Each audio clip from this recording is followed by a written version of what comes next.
dalam surat Ar-Rahman, setelah Allah Subhanahu wa taala menjelaskan tentang keagungan Allah, keperkasaan Allah, kemampuan dan kekuatan Allah Subhanahu wa taala dalam menciptakan makhluknya. Dan tidaklah Allah Subhanahu wa taala menciptakan makhluk lalu membiarkan makhluk itu bergerak dengan sendirinya tanpa memerlukan kepada Allah. Allah Subhanahu wa taala Al-Khaliq yang Maha menciptakan. Allah juga As-Samad yang diperlukan oleh semua makhluknya, sehingga tidak ada makhluk yang dicipta melainkan ia perlu juga kepada Allah. Tidaklah makhluk setelah dicipta melainkan masih bergantung kepada Allah Subhanahu wa taala. Dengan demikian Allah Subhanahu wa taala sentiasa memerhati kepada makhluknya, mendengar keluhan makhluknya, doa makhluknya, harapan makhluknya, sehingga setiap makhluk tidak boleh lepas daripada Tuhannya, kecuali mereka yang ingkar, mereka yang degil, mereka yang kufur. Itulah mereka orang yang hina di mata Allah Subhanahu wa taala. Bagaimana kufur kepada Allah sementara Allah menciptakan dia? Bagaimana kufur kepada Allah sementara Allah memberi nikmat kepada dia? Bagaimana kufur kepada Allah sementara yang menyediakan segala-galanya untuknya adalah Allah Subhanahu wa taala? Akan tetapi ramai daripada manusia yang ingkar dan tidak bersyukur kepada Allah Subhanahu wa taala. Maka diingatkan oleh Allah dalam beberapa ayatnya menunjukkan keagungan Allah Subhanahu wa taala pada ciptaan manusia, pada ciptaan jin, pada ciptaan musim panas dan juga sejuk, pada ciptaan lautan yang penuh dengan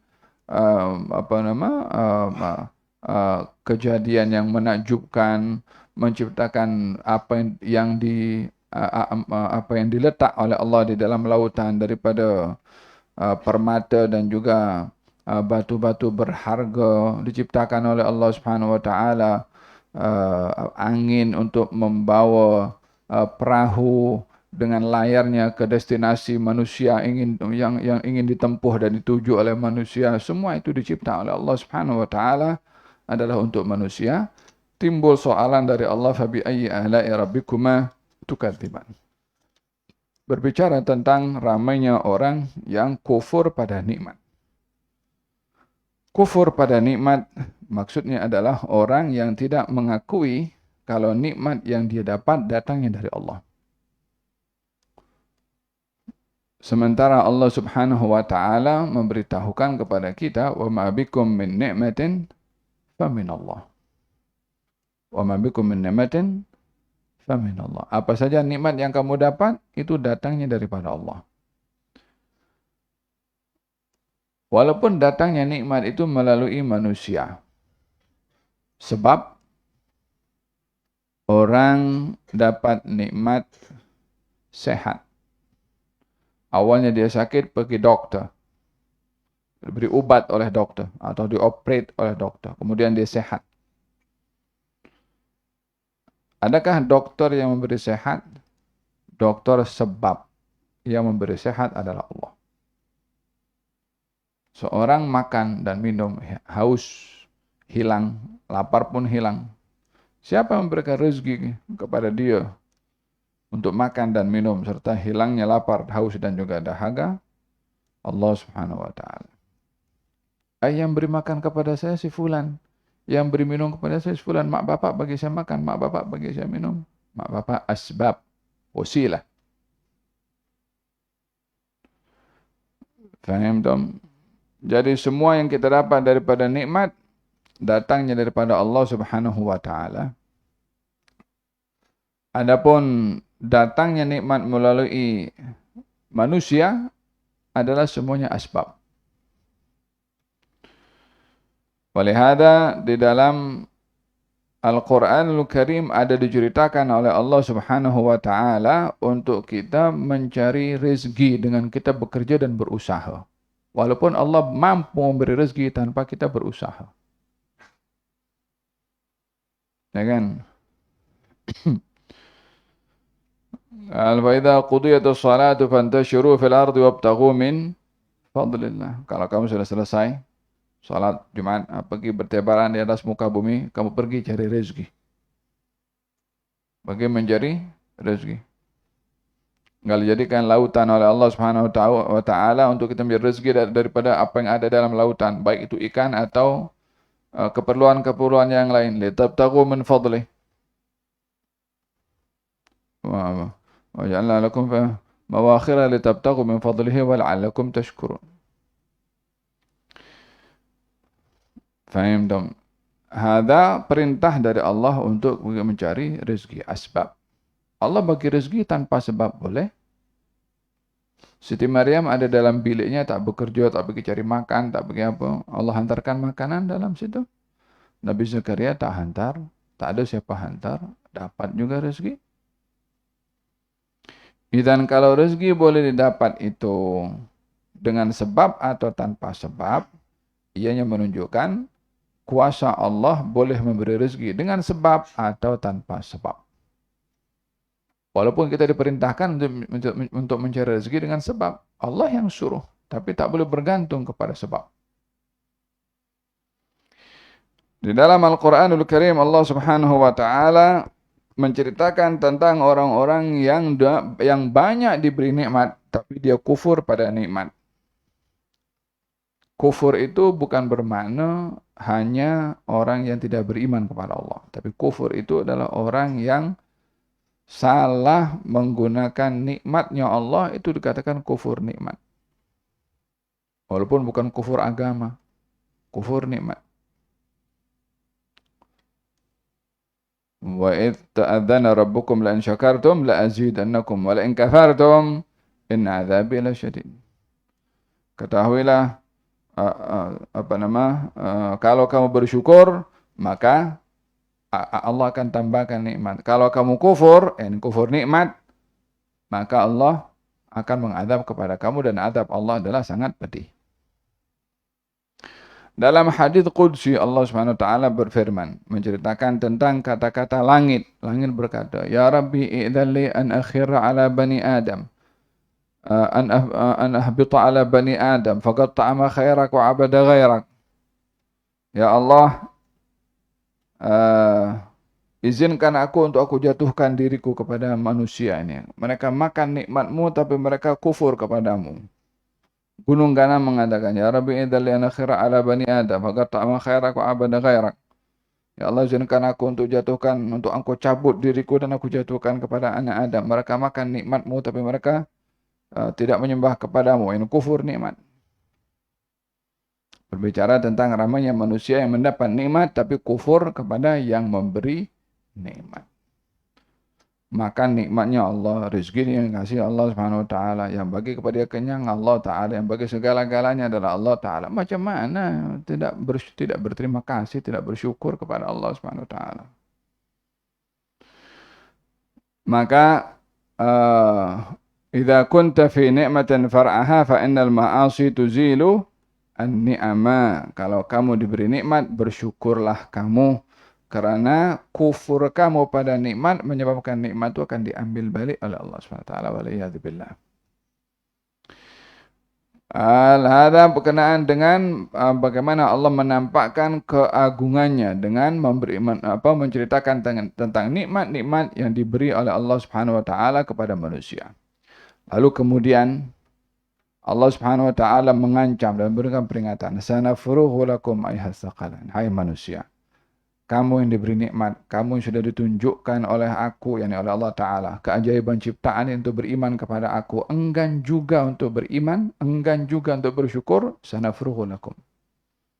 Kami akan sediakan masa cukup untuk menghisap kepada kamu, untuk memperhitungkan kepada kamu, untuk menyoal setiap perbuatan yang kamu lakukan. Sanafruhu lakum ayyuhas tsaqalan, jin dan juga manusia, fabi ayyi ala'i rabbikuma tukadziban. Diingatkan sekali lagi oleh Allah Subhanahu wa taala, ya ma'syaral jinni wal insi in istata'tum an tanfudhu min aqtaris samawati wal ardi la tanfudhu fanfudhu la tanfudhuna illa sultan. Hai sekalian jin dan manusia, yakni siapa di antara kamu yang mampu an tanfudhu min aqtaris samawati wal ardi, untuk lari keluar selaju sehebat semampu mungkin min aqtaris samawati wal ardi, dari langit dan juga bumi, semata-mata untuk lari dari Allah Subhanahu wa taala. Semata-mata tidak mahu berhadapan dengan Allah Subhanahu wa taala, semata-mata mahu melepaskan diri dari Allah Subhanahu wa taala. Fanfudhu, coba. Kamu pikir kamu boleh lari dari Allah taala? Mau kemana? Semua ini ciptaan Allah Subhanahu wa taala. Mau lari daripada bumi, mau kemana? Mau ke bulan? Bulan ciptaan Allah juga. Sekarang ada planning itu kan, siapakah itu yang buat kan? Sekarang ada nak pindah, nak transmigran. Makhluk di bumi ingin pergi ke planet Mars. Nak buat kedai di situ pokok mungkin Allah dah cipta manusia di atas muka bumi, nak pindah ke sana pasal apa? Tapi macam itulah manusia. Degil. Cabar pada Allah Subhanahu wa taala, tunjuk hebat. Faham tak? Nak tunjuk kekuatannya di hadapan Allah Subhanahu wa taala, macam umat yang terdahulu juga. Famfudhu, kalau mau pergi juga, itu planet juga Allah punya cipta. Okey, bagaimana? Bagi matahari, kalaupun boleh duduk sana, ciptaan Allah juga. Nak duduk di atas langit, malaikat Allah cipta juga. Mau ke mana? Famfudhu la tanfudhuna illa sultan. Dalam Sahih Bukhari ada diceritakan tentang seorang yang dia ketika ingin meninggal dunia, dia berpesan, kalau saya meninggal dunia, bakar tubuh badan saya. Nanti habuknya, debunya disimpan dalam satu bekas. Bila sampai kamu sudah kumpul debu tersebut, bawa pergi ke tepi pantai. Bila ada angin berhembus, maka buanglah debu saya ini. Yang pergi ke laut, biar masuk laut, yang kena bawa angin. Biar ke bawah angin, tujuannya adalah jangankan tubuh badannya yang tidak lagi wujud, debunya pun dah berkecai kemana-mana. Yang dibawa air, yang dibawa angin, yang pergi ke tepi pantai, yang penting tak nak debu itu pun menyatu. Dan debunya pun, ya subhanallah. Tujuannya apa? Supaya Allah tak bangkitkan dia. Tujuannya supaya Allah tidak bangkitkan dia. Faham tak? Khawatir kalau umpamanya satu pun debunya itu takut dibangkitkan juga. Tak cukup debunya tak cukup sudah menjadi debu itu tulang. Di akhir kiamat dibangkitkan oleh Allah Subhanahu wa taala. Ditanya oleh Allah taala, "Kenapa kamu buat begitu?" La uqsimu biyawmil qiyamah wa la uqsimu bin nafsil lawwamah. Ayahsabul insanu an lan najma'a idhamah bala qadirina ala an nusawwiyah. Ya kan? Adakah manusia menyangka kalau dia tak akan dibangkitkan oleh Allah Subhanahu wa taala? Alla najma' idhamah. Orang kalau adakah manusia itu menyangka bahwasanya kalau dia meninggal dunia, tulangnya itu tidak akan dicantum balik dan hidup balik, walaupun satu tulang entah pergi ke mana ke, ya kan, orang katalah dioperate, operate dekat mana, dekat negara luar, kakinya, so dia kena tanamlah kaki kat situ, tapi dia balik pergi ke negerinya, meninggal di situ, kaki kat sana, badan kat sini, macam mana? Itu tengok itu kisahnya siapa nama Nabi Ibrahim alaihissalam ketika diperintahkan oleh Allah untuk sembelih 4 ekor burung. Fasurhunna ilaika. Ambil itu burung 4 ekor yang berlainan, sembelih, kemudian daging campur jadi satu. Sehingga tak boleh dibezakan yang mana burung A, mana B, mana C, mana I. Campur jadi satu. daging dengan macam-macam burung yang berlainan. Thumma ja'ala ala kulli jabalin minhunna juz'a. Daripada sekian burung yang bermacam yang berlainan itu, ketika dicampurkan dagingnya, ambil masing-masing sikit daripada daging itu, letak di bukit ini satu, bukit ini satu, bukit ini satu, dan 4 bukit. Dagingnya dah bercampur dah dengan macam-macam burung yang berlainan. Macam mana kita nak pisahkan? Thumma ud'uhunna. Ibrahim panggil dia. Burung yang kau sembelih tadi itu, yang sudah bercampur jadi satu, panggil dia balik. Ya'tinaka sa'ya. Itu burung akan datang kepada engkau dalam keadaan berlari. Itu daging macam satu dengan yang satu bercantum dengan pasangannya yang original tu. Bentuk jadi burung balik, dan tetap begini Nabi Ibrahim alaihissalam. Subhanal Qadir subhanahu wa ta'ala, innama amruhu idza arada syai'an an yaqula lahu kun. Uzair bertanya kepada Allah Subhanahu wa taala, "Anna yuhyi hadhihi Allahu ba'da mautiha?" Dia pergi ke satu qaryah, nampak qaryah itu tak ada penghuni sama sekali. Hanya rumah-rumahnya saja yang ada. Macam mana Allah nak hidupkan balik ini? Satu bandar. Jadi bandar kosong, tak ada makhluk, rumahnya ada. Sunyi. Kata Uzair, ini dahulu yang bandar ini ramai dengan manusia, sekarang sunyi, tak macam mana Allah nak hidupkan balik. Fa'amatahu Allahu mi'ata amin. Dimatikan oleh Allah Subhanahu wa taala Uzair selama 100 tahun. Tsumma ba'atha. Setelah 100 tahun mati, dibangkitkan balik oleh Allah Subhanahu wa taala. Ditanya, "Kam labithta?" Uzair, berapa lama engkau dalam keadaan dimatikan oleh Allah Subhanahu wa taala? Itu mungkin kembali. Yaum ba'da yaum. 1 hari atau setengah hari. 1 hari itu bermula daripada matahari terbit sampai matahari terbenam. Itu 1 hari. Tak termasuk 24 jam. Kalau 1 hari 1 malam, barulah itu namanya 24 jam. Maknanya kalau 1 hari, mungkin dalam 12 jam.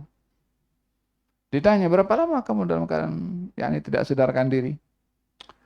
Mungkin dalam 1 hari, 12 jam atau 6 jam. Bal labithta mi'ata amin. Bukan 12 jam, bukan 1 hari. 100 tahun. 365 hari dalam 1 tahun. Kali 100, 3 juta lebih. 360.000 hari. Ya. 3 juta hari. Sampai pandai matematik ke sini. Masa dalam mati dalam sekian lama, dalam 100 tahun. Ya subhanallah. Dimatikan oleh Allah Subhanahu wa taala selama 100 tahun. Itu memba'atha, dibangkitkan. Didapati punya keledai sudah jadi tulang. Keledai yang dinaiki oleh Uzair sudah jadi tulang. Fanzur ila himarika. Coba tengok engkau punya keledai itu. Keledainya mati. Mana ada keledai berusia 100 tahun? Dah mati dah. Itu keledai yang sudah menjadi tulang, tulangnya tumbuh daging. Lepas itu pakaikan kulit. Lepas itu naik balik itu keledai. Hidup balik. Disaksikan oleh Uzair untuk menunjukkan betapa hebatnya Allah dalam menghidupkan makhluk yang dimatikan oleh Allah. Dia yang maha mematikan, dia juga yang maha menghidupkan. Ya ma'asyaral jinni wal insi in istata'tum an tanfudhu min aqtaris samawati wal ardi fanfudhu la tanfudhuna illa bisultan. Peringatan dari Allah kepada jin dan manusia yang ingkar, yang kufur, yang mencabar. Kamu pikir akan selamat daripada kembali kepada Allah Subhanahu wa taala? Bila kamu berpikir demikian, silahkan pergi. Silahkan lari. Mau lari ke mana? Tetap juga akan kembali kepada Allah Subhanahu wa taala. Afa hasibtum annama khalaqnakum abathan wa annakum ilaina la turja'un fata'ala Allahul malikul haq. Fabi ayyi ala'i rabbikuma tukadziban yursalu 'alaikuma syuwadhun min narin wa nuhasun fala tantasiran. Kamu yang kufur, kamu yang ingkar, kamu yang maksiat akan dihantarkan malaikat. Syuwadun min nar, dengan azab api. Wa nuhasun fala tantasiran, diadab dengan api yang dia tidak boleh untuk melawan. La tantasiran, tak ada siapa nak tolong. Ya kan? Nanti orang-orang di neraka itu akan nampak orang-orang di surga. Orang di neraka akan nampak orang di surga. Kata orang neraka, hei penghuni surga, bagi kepadaku air, bagi kepadaku air. Tak air. Kata orang penghuni surga, kami dilarang oleh Allah Subhanahu wa taala untuk berbuat demikian. Faham tak? فبأي آلاء ربكما تكذبان يرسل عليكما شواظ من نار ونحاس فلا تنتصران. Semoga Allah lindungi kita daripada api neraka ya Rabbal Alamin.